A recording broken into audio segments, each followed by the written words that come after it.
Some shocking news out of China, care of Autoline network. Speaking of new car sales, the early February numbers out of China look ominous. Some of the largest automakers posted significant declines. BYD was down 41% compared to last year. Xpeng was down 50%. Geely was down 11%. And Great Wall fell almost 7%.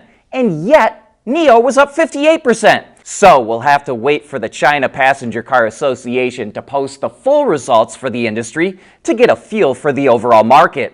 The Chinese New Year is having an impact, but even these early numbers are rocking the market because so far this year, Geely has moved past BYD to become the best-selling automaker in China. Let's dig a bit deeper. Over on the Financial Times, BYD's February sales fall by most since the scamdemic. Hit to Chinese EV champion marks striking change from years of largely uninterrupted growth. Dramatic pause. At what cost did that growth come?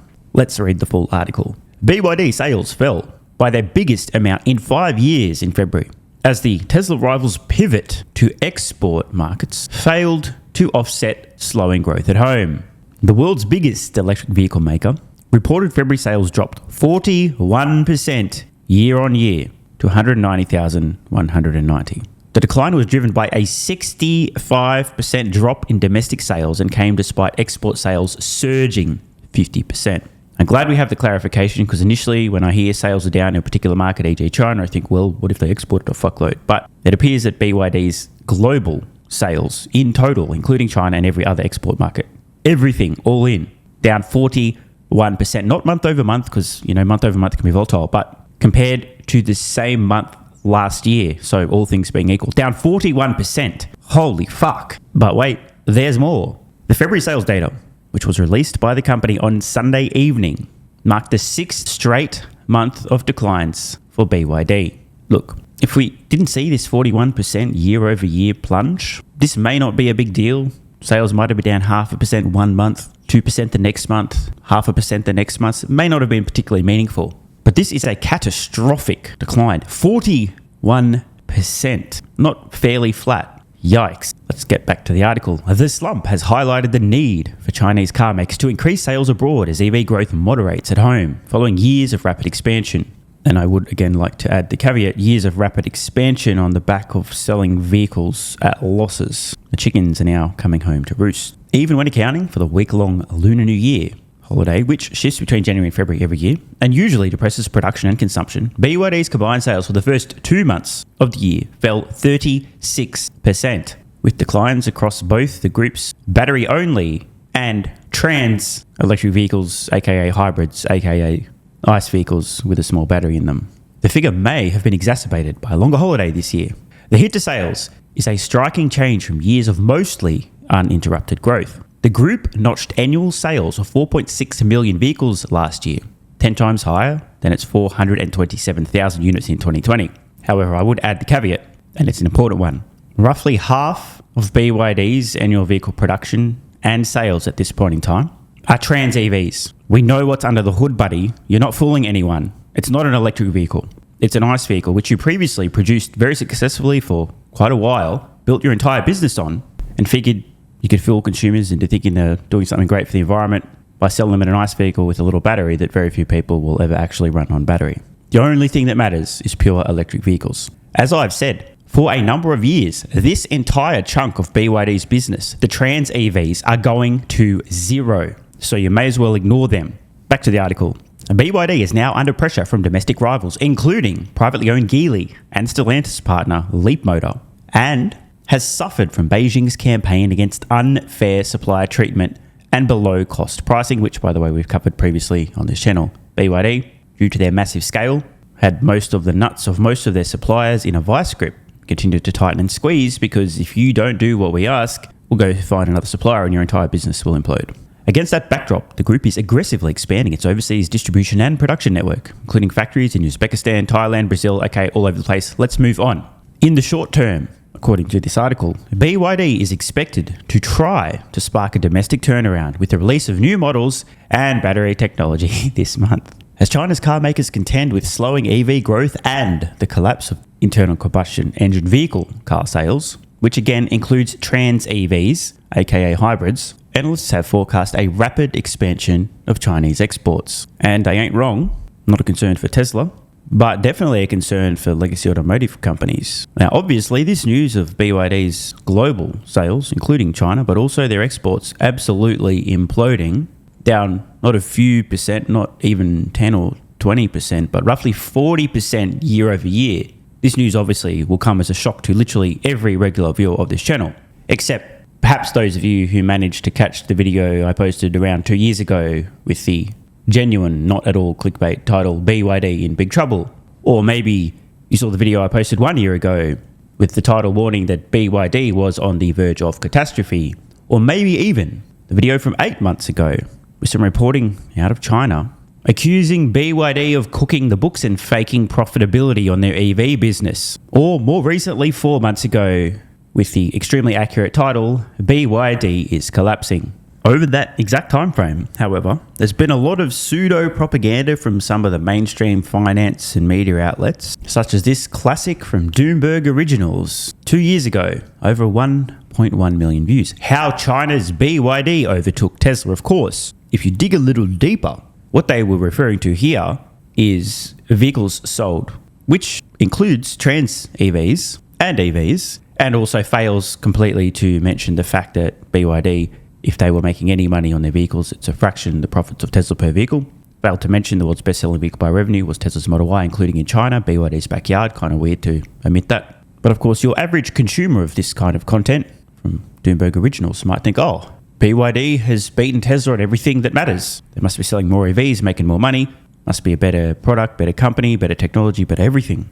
More recently, just 10 months ago from CNBS, all the ways BYD is leaving Tesla in the dust, which for those of you keeping score at home doesn't happen to include profitability or having a sustainable long-term business model producing electric vehicles. And one more 3 weeks ago, just to round things out, entitled The Heat, Electric Vehicles. BYD overtakes Tesla. This, of course, is referring to total vehicles sold globally, including trans EVs, but even not including trans EVs. Last year, BYD did sell more pure electric vehicles than Tesla. And how much money did they make selling those more vehicles than Tesla?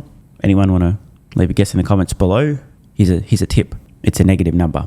BYD's battery business is carrying the whole company. Let's put our investor hats on for a moment. The narrative I've heard for the last few years as BYD's total number of vehicles sold, including trans EVs, and completely disregarding profits or lack thereof, is BYD is catching up to Tesla. BYD has overtaken Tesla. BYD is crushing Tesla. BYD is leaving Tesla in the dust. See?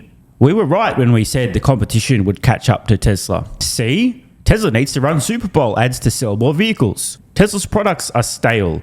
They need new vehicle models. I often hear the claim made, we were right when we said that companies would catch up to Tesla on electric vehicles. See, BYD sold more vehicles than Tesla. Therefore, when we say that everyone's got to magically catch up to Tesla and simultaneously solve generalized autonomy, that's also true, because it was true when we said that companies would catch up to Tesla on EVs, therefore it'll be true again with autonomy. Except, again, no one's caught up to Tesla on EVs from an investor point of view. If you ain't making money selling electric vehicles, you do not have a sustainable business. I've said it before, I'll say it again. The complete list of companies today selling electric vehicles in high volumes globally and making money doing so, selling those electric vehicles, includes just a single name, Tesla. Were it not for BYD's battery cell supply business, which, by the way, itself is a great business, the company would not be profitable. Their battery business is carrying their vehicle business. BYD is in real trouble. Now, I'm not a hater. In fact, just a few years ago, I was predicting that BYD would probably be okay, probably survive, probably be fine. This was, of course, before the accusations of cooking the books came to light. But I've always been consistent in my thoughts around BYD at a high level. Far too much complexity in the business. Extremely embarrassing to be outsold in China by Tesla with just 2 vehicle models versus your 600,000. Far too much complexity in their business. A major problem to be selling trans EVs as like half of your sales, but at least their battery supply business is profitable. I've prompted Grok to pull some quotes from transcripts of videos I've posted regarding BYD over the years. Feel free to search them and look at the timestamps yourselves to verify. October 4th, 2023, I said on BYD that they were scaling pretty well, but they're not making any money, relatively speaking. I went on to describe BYD as a turd of a business, as opposed to a money printer like Tesla. I said that there's far too much complexity, that they have razor-thin profit margins, which puts them in a very precarious situation. Late October that same year, BYD's free cash flow had imploded, a change from $4.8 billion in free cash flow to a loss of $2.6 billion in free cash flow. Quote, BYD is a very low margin business. Margins are going to go down and down and down and could go negative. They'll continue to sell lots of vehicles, but their margins are going to go down and down. August 2024, pointing out that their cash was collapsing, that they have paper-thin profit margins, therefore don't have a lot of wiggle room, and the idiocy of focusing on trans EVs. Speaking with Sam, the electric Viking, in fact, you know what? Let's pull up the actual clips. The whole automotive industry is going to implode. That's going to leave a huge hole in the economy and, yeah, not going to be pretty. When you say implode, I mean, I see the automotive industry contracting significantly. What would you say? How do you see that playing out? Yeah, I completely agree. Massive contraction. Yeah. And the thing is, the problem with an automotive company is if you're at a certain scale and you have razor-thin margins in the auto industry, you can't afford to decline because you have disproportionately high costs, fixed costs that stay. They're carrying a shitload of debt as well. You can't just sort of slowly scale down a little bit. It's going to be this catastrophic. If they can't service debt or they suddenly start losing a few $1 billion a quarter instead of making a couple, like what then? Yeah. BYD are doing well, but it's embarrassing how many vehicle models they have to be comparable to Tesla in total revenue. I don't think that they have a great sustainable business strategy. I think they'll probably be okay, but it's a shit business. They have paper-thin margins. They got, in China alone, I think they had, for them to do roughly the same amount of revenue in China as Tesla did, Tesla's got 2 models, the Y and the 3 in China, doing all the heavy lifting. BYD had like 18 or 19 different models for approximately the same revenue, selling those vehicles for half or a third the cost of a Tesla. That's not good.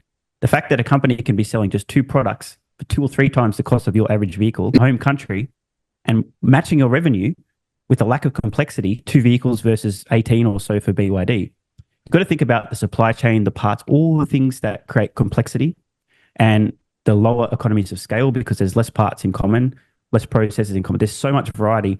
So BYD is doing great in terms of total volume, but I don't like their business strategy at all. Imagine if Apple had like 27 different models of iPhone. Yeah, I'm not a big fan of BYD's automotive strategy at the moment. There's way too much complexity and way too many products.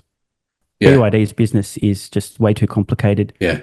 They have too many products, not enough simplicity. So they may very well overtake Tesla. Keep in mind, by the way, BYD has a huge unfair advantage, one that they've earned, though, in that they're selling vehicles for half or a third the price of a Tesla on average. There's many more consumers who can afford to purchase a BYD, in China in particular, than a Tesla. Just imagine what happens as Tesla continues to drive their costs down and they start getting toward those same price points.